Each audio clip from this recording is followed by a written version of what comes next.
क्या आपके घर पे ये वाला रिमोट और ये वाले सेल नहीं है? बिल्कुल होंगे।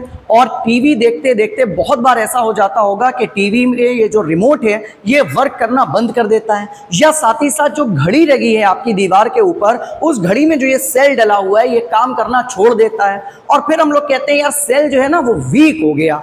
और फिर कभी कभी टीवी देखते देखते आप ऐसे करके रिमोट को खटखट खटखट करके मारते भी होगे, और फिर उसको थोड़ी देर के लिए चलता होगा फिर बंद हो जाता होगा। तो क्या है इन सारी चीजों के पीछे की कहानी? क्या ये सब केमिस्ट्री का पार्ट है? बिल्कुल, ये क्लास 12th के इलेक्ट्रोकेमिस्ट्री चैप्टर के ड्राई सेल का पूरा टॉपिक है, जिसमें हम लोग को बताया जाता है कि ये इलेक्ट्रोकेमिकल सेल क्यों वीक हो जाते हैं, कैसे इनकी वर्किंग मैकेनिज्म होती है और कैसे ये काम करना छोड़ देते हैं। तो अभी इन सारी चीजों को हम लोग इस वीडियो में जानेंगे। तो वीडियो स्टार्ट करने से पहले चैनल को सब्सक्राइब कर दीजिएगा। मेरा नाम है दानियाल और स्वागत है आपका हमारे यूट्यूब चैनल जिसका नाम है क्वांटम डीएनए विद NTSSP में। तो अभी हम लोग अगर सिंपली सा देखें तो हमारे पास ये एक ड्राई सेल, इस तरीके से हमारे पास ड्राई सेल्स होते हैं और ये ड्राई सेल्स को चार्जिंग की मैकेनिज्म दिखाई गई है। हालांकि जनरली ड्राई सेल्स चार्ज नहीं होते।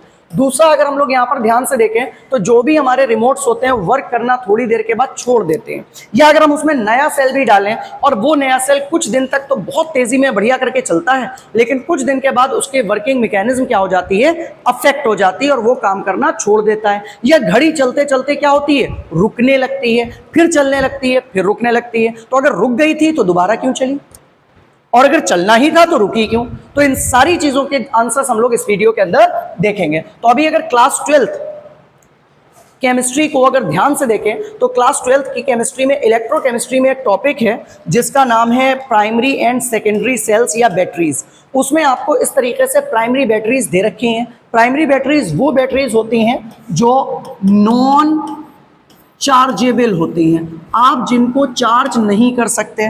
ये बैटरीज एक बार चार्ज होने के बाद दोबारा चार्ज नहीं की जा सकती। इन बैटरीज का अगर हम लोग स्ट्रक्चर देखें तो जो प्राइमरी बैटरीज हैं वो सिंगल टाइप की रिएक्शन पर डिपेंड करती हैं, और इनमें ये अगर आप ध्यान से, अगर यहाँ पर आपको दिख रहा हो जिंक से जिंक पॉजिटिव या मैग्नीज से मैग्नीज ऑक्सीहाइड्रोक्साइड बन रहा है, लेकिन ये रिएक्शन रिवर्सिबल नहीं हो रही। जब ये रिएक्शन रिवर्सिबल नहीं होती हैं तो इन सेल्स को हम लोग एक बार यूज करने के बाद दोबारा चार्ज नहीं कर सकते। तो एक बार वर्क कंप्लीट होने के बाद इनको हम लोग फेंक देते हैं, सिंपली यही करते हैं। तो अगर आप लोग यहाँ से ध्यान से देखोगे तो जो हमारी प्राइमरी बैटरी है उसकी फॉर्म में हमें यहाँ पर क्या दिखाया गया है, ड्राई सेल दिखाया गया है। ये जो ड्राई सेल है इसका एक और नाम होता है लेकलांची सेल। ड्राई सेल का नेम क्या होता है, लेकलांची सेल, क्योंकि इसको एक लेकलांची नाम के वैज्ञानिक ने डिस्कवर किया था। अगर आप इसको ध्यान से देखोगे इस सेल में, तो जैसे ये जो हमारा सेल है एवरेडी का, इस सेल के ऊपर आपको एक लेयर दिख रही होगी जो नॉर्मली हम लोग को लोहे की लगती है, हालांकि ये जिंक की कोटिंग है। तो ये जो पूरा यहाँ पर आपको इधर देखिए, ये जो आपको पूरा ये रेड कलर का बॉक्स दिखाई दे रहा है, ये जो पूरा रेड कलर का जिसको ओपन करके दिखाया गया है, ये रेड कलर का बॉक्स क्या है, जिंक कप है। ये पूरा, ये जो इसके ऊपर कोटिंग है इसमें एवरेडी में ब्लू कलर से है, या और दूसरे अलग अलग टाइप के सेल्स आते हैं उसमें अलग अलग कलर से मिल जाते हैं। तो ये पूरा किस चीज़ का बना हुआ है, ये बना हुआ है पूरा जिंक का, और ये जिंक के साथ साथ एनोड का वर्क करता है। एनोड कौन होता है, जो हमारा निगेटिव टर्मिनल होता है। कैसा होता है एनोड हमारा, निगेटिव टर्मिनल। और अगर इसके बीच में आपने ध्यान से देखा हो तो ये जो बीच में येलो कलर की रॉड लगी है, ये येलो रॉड हमारी कहलाती है ग्रेफाइट या कार्बन रॉड। और ये काम किसका कर रही है, ये काम कर रही है पॉजिटिव टर्मिनल का। तो एक तो हो गया निगेटिव टर्मिनल और एक हो गया पॉजिटिव टर्मिनल, जिसको आप सेल को रिमोट में लगाते टाइम बोलते नहीं हो कि यार निगेटिव एक तरफ अलग हो, पॉजिटिव अलग हो। तो ये जो आपको नॉब निकली हुई दिख रही है, ये नॉब ही क्या है, ये कार्बन रॉड है, या ये कैथोड की तरीके से यहाँ पर काम करती हैं। और अगर हम लोग थोड़ा सा ध्यान से देखें कि इस जिंक के कप के और कैथोड रॉड के बीच में एक केमिकल भरा होता है, यहाँ पर ये पूरा एक केमिकल भरा होता है। और अगर आपने इस केमिकल को कभी तोड़ कर देखा हो, जैसे चुल्ल होती है ना हम लोग के अंदर, तो हम लोग कभी कभी सेल को, हमने भी ये चीज़ करी, सेल को लिया, तोड़ा, खराब होने के बाद, तोड़ने के बाद उसको बिल्कुल जिंक की कप को उसको तोड़ लिया, फिर देखा उसके अंदर काला काला सा ब्लैक ब्लैक सा क्या निकलता है, उसके अंदर एक चूरा और एक पेस्ट निकल कर आता है। वो पेस्ट पहले एक्वस मीडियम में या हल्का सा लिक्विफाई फॉर्म में होता है जिसका नाम होता है मैग्नीज ऑक्साइड। तो वो कैथोड के ऊपर अपनी केमिकल रिएक्शन को परफॉर्म करता है। तो अगर आपको ये रिएक्शन यहाँ पर ध्यान से दिख रही हो इतने पार्ट को अगर आप ध्यान से देखें तो एनोड पर क्या होता है, जो हमारी जिंक का कप है, ये जो हमारी जिंक की रॉड है, इसके ऊपर क्या हो रहा है, इसके ऊपर हो रहा है हमारा ऑक्सीडेशन। और कैथोड पर अगर हम लोग देखें तो कैथोड पर क्या हो रहा है, रिडक्शन। अगर आप 1 मिनट के लिए ध्यान से देखो तो इसकी पूरी चीज को, इन पूरी रिएक्शंस को हम आपको यहाँ पर दोबारा दिखा दें। इन पूरी रिएक्शंस को आप इधर देखो, यहाँ पर हमें थोड़ी सी प्रॉपर जगह मिल जाएगी इसको कलर करने के बाद में, तो यहाँ पर हम लोग रिएक्शंस को देख सकते हैं कि कैसे कैथोड में क्या हो रहा है और एनोड में क्या हो रहा है। देखिए अगर हम लोग यहाँ पर देखें, जो हमारा एनोड है, एनोड के पास हमारा क्या था, Zn जिंक था, तो जिंक अपने नेटिव स्टेट में था और जिंक किस में चेंज हो रहा है, Zn डबल पॉजिटिव में। जब भी कहीं पर ऑक्सीडेशन स्टेट 0 थी और ऑक्सीडेशन स्टेट डबल पॉजिटिव में जा रही है, इसका मतलब है ऑक्सीडेशन स्टेट बढ़ रही है। और जब भी ऑक्सीडेशन स्टेट बढ़ती है वहां पर इलेक्ट्रॉन क्या होते हैं, लूज होते हैं। देखो भाई 2 पॉजिटिव हो रहा है तो 2 इलेक्ट्रॉन इसने छोड़ दिए। जब इसने 2 इलेक्ट्रॉन लूज कर दिए तो ये क्या हो गया, ये हो गया एनोड। ये क्या हो गया हमारा, एनोड। तो ये एनोड पर होने वाली रिएक्शन है। एनोड कौन, जो ये हमारा जिंक का कंटेनर है, इसके ऊपर होने वाली रिएक्शन है। और अगर आप कैथोड पर अगर ध्यान से देखोगे तो कैथोड में क्या था, कैथोड में हमारे पास एक तो ये लिक्विड था मैग्नीज डाइऑक्साइड MnO2, प्लस इसके साथ में यहाँ पर एक पेस्ट भरा होता है जिसको कहते हैं ammonium chloride NH4Cl। Ammonium chloride का कॉमन नेम क्या होता है, 10th क्लास में आपने पढ़ा होगा, जल्दी से कमेंट बॉक्स में आंसर करके बताइएगा क्या कहते हैं अमोनियम क्लोराइड को। इस अमोनियम क्लोराइड में ये क्लोरीन हट जाएगा, बचेगा क्या, खाली अमोनियम। तो अमोनियम क्या हो गया, NH4 पॉजिटिव। अब ये पॉजिटिव चार्ज है तो इसको तो इलेक्ट्रॉन लेना पड़ेगा, तो इसने क्या करा, इसने एक इलेक्ट्रॉन को एक्सेप्ट कर लिया। जब इसने एक इलेक्ट्रॉन को एक्सेप्ट कर लिया तो यहाँ पर इसने बना क्या दिया, ध्यान से देखिएगा। यहाँ पर थोड़ी सी जगह हम और बढ़ा लें अपने लिए, तो यहाँ पर इसने बनाया मैग्नीज ऑक्सी हाइड्रोक्साइड, MnOOH का whole of twice manganese oxy hydroxide, और निकल क्या जाएगा यहाँ से अमोनिया। ये इतनी रिएक्शन हमारी जनरली होती है। अब अगर आप इसकी ओवरऑल रिएक्शन देखना चाहोगे तो इसको 2 से मल्टीपल करना पूरी इक्वेशन को, और 2 से मल्टीपल करने के बाद आप इलेक्ट्रॉन को कैंसिल कर लेना। जब आपके इलेक्ट्रॉन कैंसिल हो जाएंगे तो ओवरऑल रिएक्शन आपकी निकल कर आ जाएगी, जो रिएक्शन चल रही थी हमारे इस पूरे ड्राई सेल के अंदर। होता क्या है जनरली, जब ये रिएक्शन चल रही होती है तो इस रिएक्शन के चलते चलते अगर हम लोग थोड़ा सा ध्यान से देखें, और इधर साइड में अगर आप देखो, जब ये रिएक्शन चल रही होगी जिंक की, कि जिंक चेंज हो रहा है किसमें, Zn डबल पॉजिटिव में, और 2 इलेक्ट्रॉन को लूज कर रहा है। ऑक्सीडेशन में यही तो हो रहा था। तो सिंपली तो हमारा सेल ऐसा दिखता है, हमें अच्छी कंडीशन में नया सेल जो हम लोग लेकर आते हैं वो तो हम लोग को इस तरीके से सेल दिखता है। लेकिन जब ये इक्वेशन लगातार चलती रहती है और जिंक से जिंक डबल पॉजिटिव हो रहा है, इसका मतलब जिंक का क्या हो रहा है, ऑक्सीडेशन।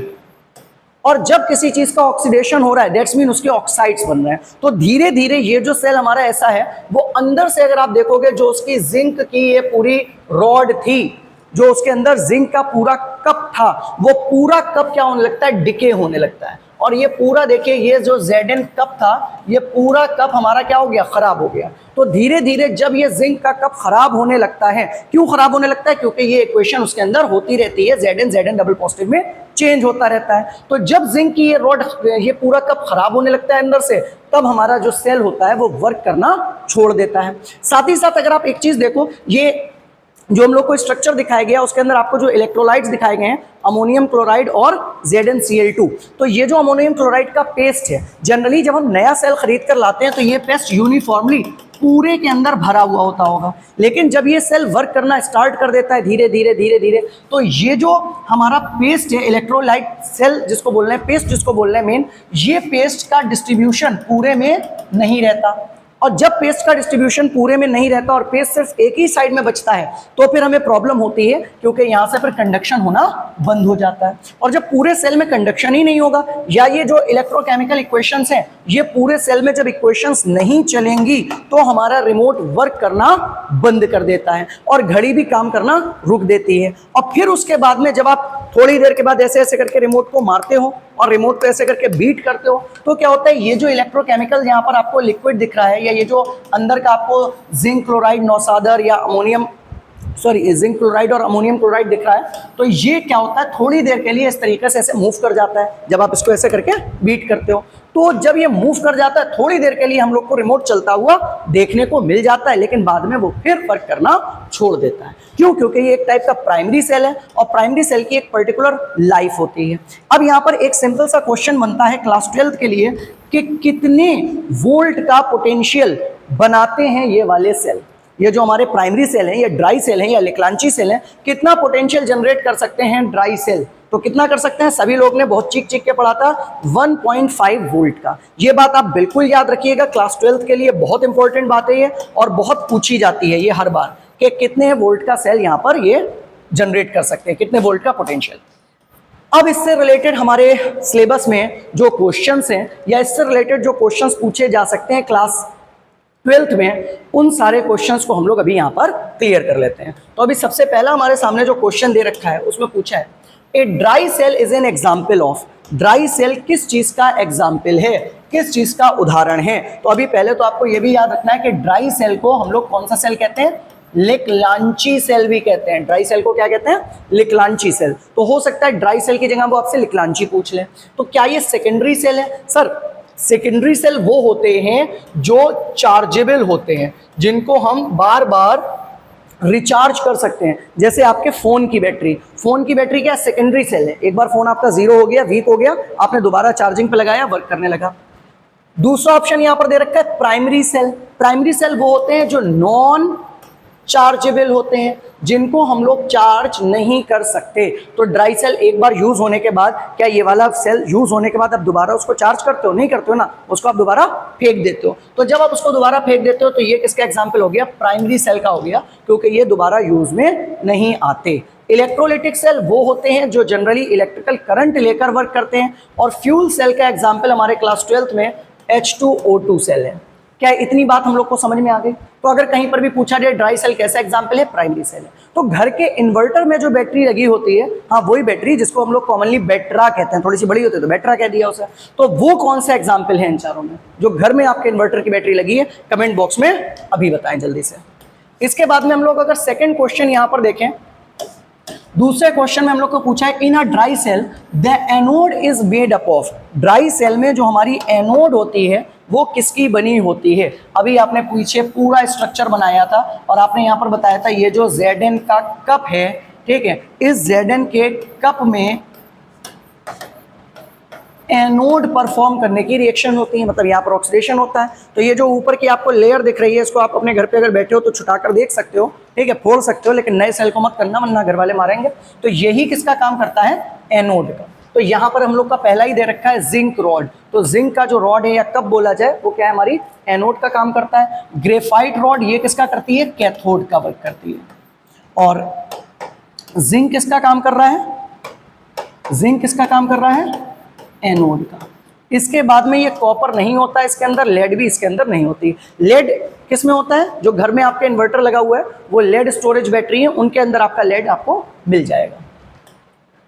अगला क्वेश्चन आप देखिए, the electrolytes used in a dry cell. जो ड्राई सेल में जो इलेक्ट्रोलाइट यूज किया जाता है, जो लिक्विड अंदर भरा हुआ था, अगर आप अभी थोड़ा सा पीछे जाकर देखो, इधर देखिए, ये इलेक्ट्रोलाइट पेस्ट यूज है सेल के अंदर, ठीक है। ये देखिए यहाँ पर ये जो आपको खत्म होता हुआ दिखाई दे रहा है, ठीक है, ये इलेक्ट्रोलाइट पेस्ट है और क्या नाम है इसका? अमोनियम क्लोराइड और जिंक क्लोराइड। तो आपसे यहाँ सिंपल सा उसने क्या पूछा है क्वेश्चन में कि कौन से इलेक्ट्रोलाइट को यूज किया जाता है ड्राई सेल के अंदर? कौन सा इलेक्ट्रोलाइट यूज हो रहा है ड्राई सेल के अंदर? क्या अमोनियम क्लोराइड नमक यूज हो रहा है? बिल्कुल नहीं। क्या KOH पोटेशियम हाइड्रोक्साइड यूज हो रहा है? नहीं। किसी एक सेल में, क्लास 12 आपने पढ़ा है, किसी एक सेल में KOH यूज करता है? जल्दी से बताइए, किस सेल के अंदर KOH एज अ इलेक्ट्रोलाइट होता है? बिल्कुल होता है। किस सेल में होता है? ये बात आप अभी आंसर में बताओगे। अगला कह रहे हैं ammonium chloride and zinc chloride paste. अभी यही तो हम लोग ने देखा था। अमोनियम क्लोराइड क्या था? NH4Cl plus zinc chloride ZnCl2। ये प्रेजेंट होता है किसके अंदर? हमारे ड्राई सेल के अंदर। तो ये बात आपको ध्यान रखनी है, इसके ऊपर आपको टिक लगा देना है। अगला H2SO4। H2SO4 नहीं यूज होता है। H2SO4 घर वाले बैटरों के अंदर यूज होता है। कितने परसेंट H2SO4 होता है जब हम कहते हैं बैटरी चार्ज है, और कितने परसेंट H2SO4 घर के बैटरी में हो जाता है जब हम कहते हैं लो इन्वर्टर बोल गया? तो जल्दी से इस बात को ध्यान में रखिए और कमेंट बॉक्स में आंसर बताइए। अगला अगर हम लोग यहां पर देखें, which of the following reaction takes place at the cathode of a dry cell. Dry cell के कैथोड पर कौन सी रिएक्शन हो रही होती है? पहला देखो दे रखा है जिंक से जिंक डबल पॉजिटिव में जा रहा है, तो यहां पर तुम्हें ऑक्सीडेशन स्टेट बढ़ती हुई दिख रही है। ये तो क्या हो रहा है, ऑक्सीडेशन हो रही है, और ऑक्सीडेशन हमेशा एनोड पर होती है। ऑक्सीडेशन कहां होती है? एनोड पर। तो ये तो ऑप्शन नहीं हो सकता। दूसरा अगर हम लोग देखें मैग्नीज ऑक्साइड अमोनियम आयन और इलेक्ट्रॉन को लेकर ये क्या हो रही है, ये रिडक्शन हो रही है, और जब ये रिडक्शन हो रही है तो ये रिडक्शन कहां होती है? कैथोड पर होती है। उसके बाद में अगला अगर आप देखो यहां पर H2 पॉजिटिव में जा रहा है, तो फिर ये क्या हो रही है? ऑक्सीडेशन हो रही है। ऑक्सीडेशन एनोड पर होती है। अगले ऑप्शन में देखो कॉपर डबल पॉजिटिव 2 इलेक्ट्रॉन लेकर कॉपर में जा रहा है, मतलब यहां पर हमारा जो ऑक्सीडेशन स्टेट है कम हो रही है, दैट्स मीन रिडक्शन हो रही है। रिडक्शन कैथोड पर होती है। अब इधर बहुत ध्यान से सिंपली देखो, अगर आपने कुछ भी नहीं पढ़ा है तब भी यहां पर ध्यान से देखो, कह रहा है कैथोड पर ड्राई सेल में क्या होता है। तो अभी देखो ये जिंक वाली तो नहीं हो सकती क्योंकि ये ऑक्सीडेशन है और ये एनोड पर हो रही है, तो जिंक हटा दो। दूसरा ये हाइड्रोजन वाली नहीं हो सकती, क्यों? क्योंकि ये ऑक्सीडेशन है, एनोड पर हो रही है। अब दो हमारे पास कैथोड की रिएक्शंस दे रखी हैं, एक ये यहां पर रिडक्शन हो रही है, एक यहां पर रिडक्शन हो रही है। तो क्या ड्राई सेल में कॉपर प्रेजेंट था? क्या ड्राई सेल में कॉपर था? अभी आपने पूछा, पूरा स्ट्रक्चर पीछे देखा, ड्राई सेल में कॉपर नहीं था। ड्राई सेल के अंदर तो हम लोग ने मैग्नीज ऑक्साइड लिया था, अमोनियम आयन लिया था, इलेक्ट्रॉन लेकर अमोनियम हाइड्रोक्साइड में बदला था। तो जब ये प्रेजेंट था तो ड्राई सेल में कैथोड इसी टर्मिनल पर होती है, और ड्राई सेल में कैथोड पर यही रिएक्शन रिडक्शन की आपकी होगी। तो आपसे सिंपल ये भी पूछ सकता है वो कि ड्राई सेल में लास्ट में कौन सा प्रोडक्ट बनता है रिडक्शन के लास्ट में? आप बोलोगे अमोनिया प्रोड्यूस होता है। क्या इतनी बात आपको समझ में आ गई? लास्ट क्वेश्चन देखिएगा, the main reason for the discharge या limited life of a dry cell. जो हमारा ड्राई सेल है जिसकी हम लोग अभी इतनी देर से बात कर रहे हैं, जो आप घड़ी में या रिमोट में ये सेल डाले हो, क्या रीजन है ये बहुत जल्दी खत्म हो जाता है? आप यूज कर रहे हो टीवी का रिमोट, कुछ दिन के बाद खत्म हो गया, तो इसका डिस्चार्ज होने का रीजन क्या है? क्यों ये डिस्चार्ज हो जा रहा है? चल रहे हो, अपनी रिएक्शन को चलाते रहो, क्यों रुक जा रहे हो? तो पहला ऑप्शन दे रखा है इवेपोरेशन ऑफ इलेक्ट्रोलाइट। जो उसके अंदर आपने इलेक्ट्रोलाइट भरे थे NH4Cl प्लस ZnCl2 के ये इवेपोरेट हो जाते हैं। इवेपोरेशन तो हो नहीं सकता, इवेपोरेट तो तब होते जब ये खुला हुआ होता, ये तो सील्ड है, बंद है, तो इसका मतलब इवेपोरेशन नहीं होता। High resistance of graphite rod, जो अंदर हमने ग्रेफाइट रॉड को लगाया है इसके अंदर, जिसकी नॉब या जिसका आपको यहाँ पर ऊपर से ऐसे निकली हुई दिख सकती है, तो क्या उसके अंदर बहुत ज़्यादा रेजिस्टेंस होता है कि जितना वर्क करता है वो सारा वर्क हम यूटिलाइज नहीं कर सकते हैं? ऐसा भी नहीं होता। अगला कह रहा है zinc container gets consumed due to corrosion, और धीरे धीरे वर्क करने के बाद जो हमारा जिंक का कंटेनर है वो गलने लगता है, उसमें जंक लगने लगता है, कोरोजन हो जाता है। क्यों हो जाता है? क्योंकि उसके अंदर कौन सी रिएक्शन चल रही थी? ऑक्सीडेशन चल रही थी। क्या ये बात सही है? या लीकेज होता है वहां से अमोनिया गैस का? तो लीकेज नहीं होता भाई, यहां से अमोनिया बनती जरूर है, लीकेज नहीं होता अमोनिया का। तो ये ऑप्शन भी हमारा क्या हो गया? गलत हो गया। और अगर आप थोड़ा सा पीछे आकर देखो, इधर देखिए, थोड़ा सा आप पीछे देखो, देखो ये जो जिंक की हमारी पूरी कप था, ये जिंक का जो हमारा आउटर सरफेस थी, उसमें पूरे में देखो कोरोजन हो गया, वो गलने लगी है धीरे धीरे। जब ये जिंक गल जाता है तभी हमारा सेल वर्क करना क्या कर देता है? बंद कर देता है। तो हमारा जो सही ऑप्शन होगा इस क्वेश्चन में वो कौन सा हो जाएगा? Zinc container get consumed due to corrosion. क्या इतनी बात आपको समझ में आ गई? अगर इस टाइप की वीडियोस आपको अच्छी लग रही हो तो चैनल को लाइक शेयर सब्सक्राइब जरूर कर देना। साथ ही साथ एक छोटी सी बात याद रखिएगा, क्लास बीएससी के स्टूडेंट्स क्लास बीएससी के लिए इसी चैनल पर क्वांटम डीएनए विद एनटीएसएसपी में आपके लिए जूलॉजी, बॉटनी और केमिस्ट्री का कंप्लीट प्रिपरेशंस करवाने के लिए भी हम लोग ने एक अलग से प्लेलिस्ट बना ली है। तो उसमें अगर हमने अभी तक आपने वीडियो को नहीं देखा हो तो प्लेलिस्ट में चाहिए, एक बीएससी का अलग से सेक्शन बना है, और उस सेक्शन के अंदर जाकर आप जूलॉजी, बॉटनी और केमिस्ट्री की वीडियोस को देख सकते हैं। क्योंकि बीएससी वालों को एक जनरल सा अगर कहें कि उनको स्टडी मटेरियल नहीं मिल पाता, या अगर कहें कि उनको एक अच्छी गाइडेंस नहीं मिल पाती, तो उनके लिए सारी प्रॉपर चीज़ों को हम लोग ने अपनी प्लेलिस्ट में डाला हुआ है। तो प्लीज़ चैनल को सब्सक्राइब करें, शेयर करें, लाइक करें, और जितना ज़्यादा आप शेयर करेंगे उतना ज़्यादा हम लोग को प्रोत्साहन मिलेगा। Thank you.